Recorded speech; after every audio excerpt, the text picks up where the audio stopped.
Far Far West has arrived in early access, and it's clear that Evil Raptor isn't playing around. You are a robot bounty hunter, cowboy jumping from a flying train straight into chaos, skeletons, monsters, supernatural storms, and bosses that will make you sweat. So today, I've brought 10 advanced tips that will completely change your experience. Things the game doesn't explain to you, but that make all the difference when you want to go beyond the basics. You know that urge to drop the most powerful thing you have in an enemy's face just because it feels right at the moment? Well, it doesn't work like that here, and the sooner you understand this, the easier your life becomes in this crazy, magic-filled West. The secret lies in elemental synergy, and the combo you need to test right now is acid with fire or electricity. Acid is good on its own, but its real role is to corrode enemy defenses, leaving that armor rotted and vulnerable. That's exactly when you follow up with fire or electricity, taking advantage of the completely exposed enemy. The damage you deal in this window is significantly higher than if you had used either separately. This is what the game calls a procedural damage effect, and it's the foundation of everything in Far Far West's magic system. It's not just a nice percentage bonus, it's a glaring difference you feel in practice, especially against high HP enemies or stage bosses. If you're playing co-op, coordinate this with a partner. One applies acid, and the other follows up with the elemental strike. The mess you make together is something to behold. So, next time you're in combat, take a deep breath, hold back the instinct to throw everything at once, and think about the sequence. Acid first, elemental second. It sounds simple on paper, but in the heat of the moment, it's easy to forget. Try it once, and you'll never want to play any other way. The Joker system is one of those mechanics that looks simple on the surface, but the more you mess with it, the more you realize it's where the game's most absurd builds live. Basically, you have upgrade cards that completely shape how your character functions in combat. And the mistake most people make is choosing cards that seem strong individually without thinking about how they talk to each other. The logic here is simple. You need to build around a playstyle, not just pick good cards at random. Some cards significantly increase damage, but as a trade-off, reduce your movement speed. For those who like to be in the middle of the action, this can be a serious problem. But for a position sniper, this trait is practically perfect because you aren't running around anyway, you're choosing your angle and waiting for the right moment. Speaking of snipers, there is a card combination that grants infinite ammo while standing still. This completely changes the game dynamic for that style. Imagine leaning against a rock, your partner acting as a shield, while you lay down endless lead from afar without worrying about how many bullets are left in your pocket. In co-op, this division of roles works very well and provides an incredible sense of true teamwork. So before accepting any Joker card that pops up, stop for a second and ask, does this fit what I'm trying to do? Because a coherent build with average cards hits much harder than a random build with flashy cards. Test different combinations, note what works, and you'll discover playstyles you never imagined Far Far West had in store for you. Let me be direct. The team nuke is not to be wasted on hordes of minor enemies.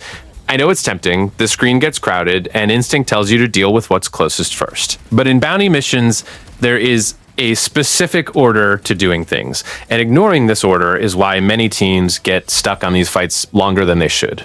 Before anything else, the boss's nest needs to go down. It's what keeps the fight chaotic and feeds the constant pressure of enemies surrounding you. The missile launcher was made exactly for this moment, to open the fight by destroying the boss's support structure immediately, before they have a chance to use it to their advantage. With the nest out of the way, you'll feel the fight breathe differently. The remaining minor enemies become much more manageable, and the boss loses that layer of protection that made the confrontation so exhausting. In co-op, split the work. One player holds the nuke for the nest, while the other starts putting pressure on the boss to prevent them from repositioning while the missile flies. It's the kind of decision that feels risky the first time you try it, because it goes against the instinct to clear everything before the boss. But try it once following this order, and you'll understand why it makes sense. Some of the best plays in Far Far West come from resisting the obvious impulse and trusting the strategy. If you've ever played Deep Rock Galactic, you know exactly that feeling at the moment of extraction. The horde grows, everything gets chaotic, and the temptation to stop and clear enemies is huge. Far Far West does the same thing to you and uses that very instinct against your team.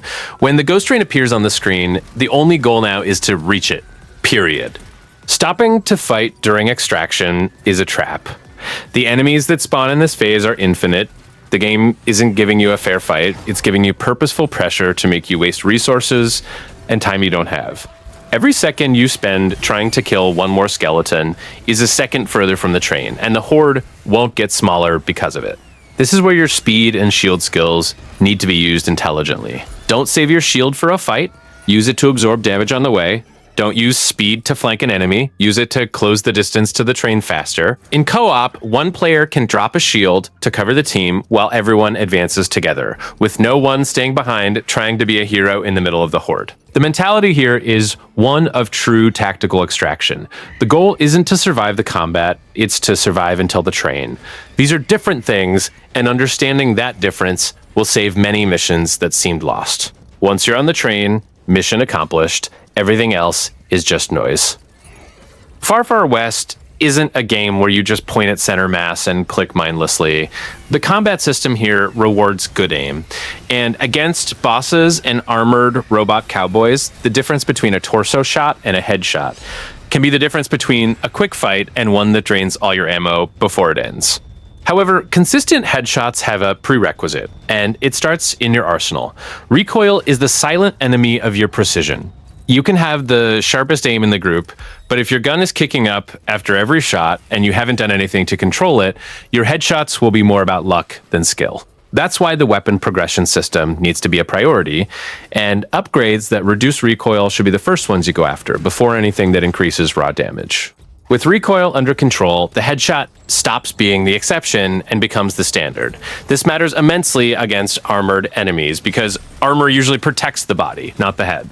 You stop depending on landing more shots to break enemy defenses and start ignoring them completely, going straight for the weak point every time. So when looking at available weapon upgrades, resist the obvious temptation to take what increases damage on paper.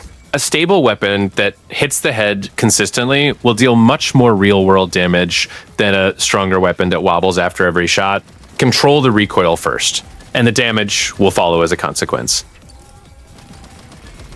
One of the most common mistakes I used to make was having my team go straight for the main objective without exploring anything around us. I get the instinct, it feels productive to head straight for what matters. But the map has hidden things that make a huge difference to your character, both inside the match and out of it, and ignoring them is basically leaving free power on the ground. Haunted mines and reanimated skeletons scattered across the map are your primary source of souls. And souls here aren't just a pretty number on the screen. They fuel meta progression, the upgrade system that sticks with your character between matches. This means every skeleton you left behind because you were in a rush is a permanent upgrade you won't have in the next mission. Gold works differently, but is equally important. While souls build your character long-term, gold is what gives you power within the current match. Quick upgrades that change your immediate combat performance.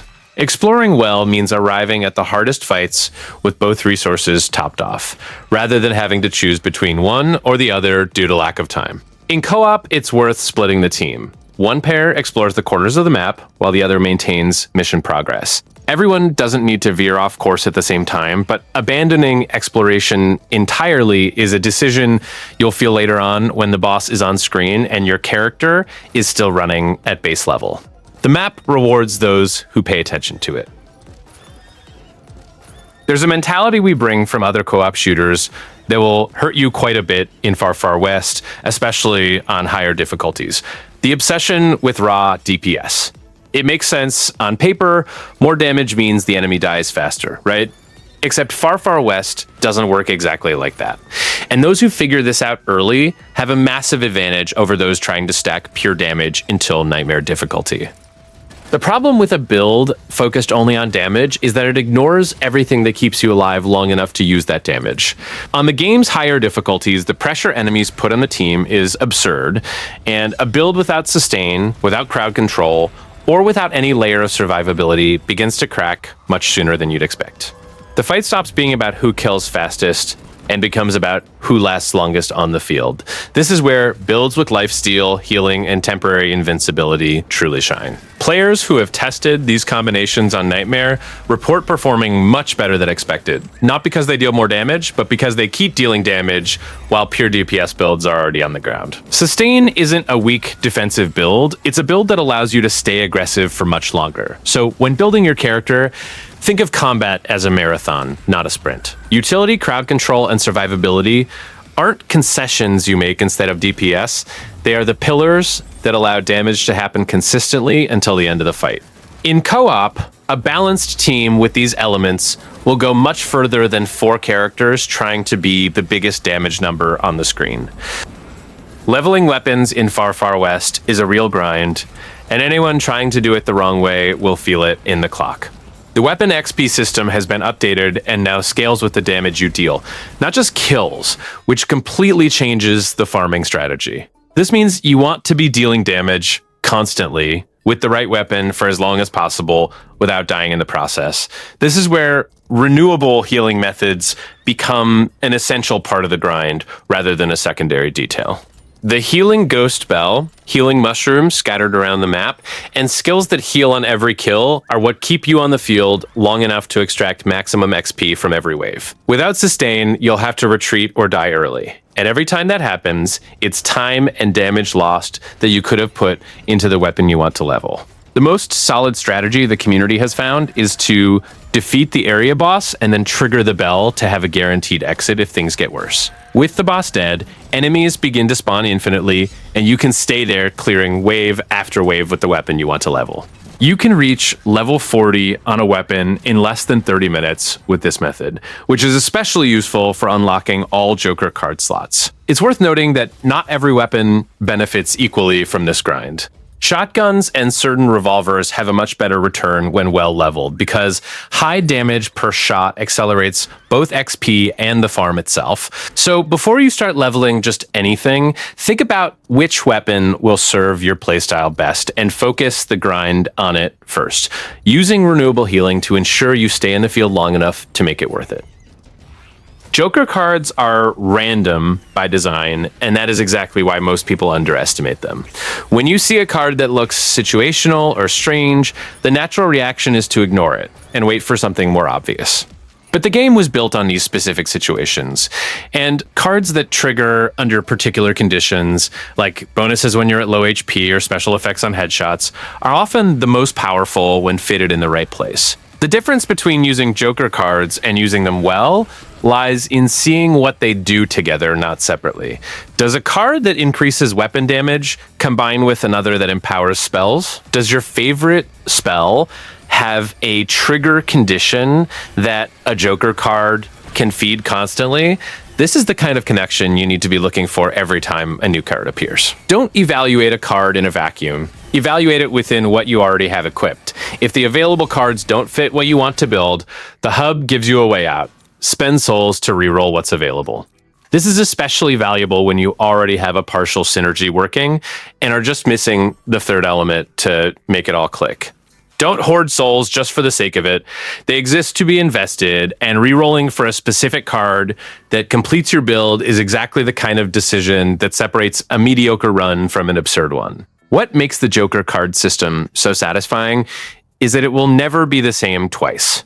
In co-op, each player will have different cards, and when individual builds start to complement each other by accident or by design, that magic happens that makes you want to play just one more run. Pay attention to what your partners are using, because sometimes the best card for you isn't the strongest on paper, but the one that fills the gap the whole team has. Far Far West has a difficulty system that goes far beyond simply increasing enemy HP, and understanding how it works is what separates a team that farms well from a team that just suffers for nothing. Starting from hard, the game begins to throw random modifiers onto the map. Tornadoes, fireballs, special conditions that make the mission harder, but also increase the XP and madness you accumulate. It sounds like a calculated risk, and that's exactly what it is. Madness stacking works like a bet you place before entering a mission.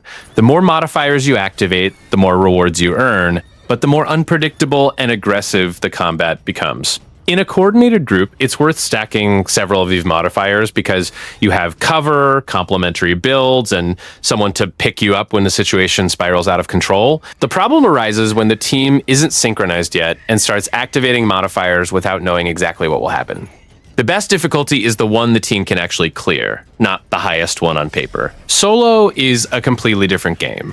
Solo scaling in Far Far West is notoriously more punishing, and what seems manageable with 4 players turns into a nightmare when you're alone trying to handle everything. The general recommendation is to increase solo difficulty gradually, testing your real limit before stacking madness, just for the higher reward number. At higher difficulties, solo missions become genuinely aggressive, and without sustain and a solid build, the run will go south fast. So the practical advice is this: with a group, raise the difficulty progressively, test one new modifier at a time, and see how the team performs before stacking more.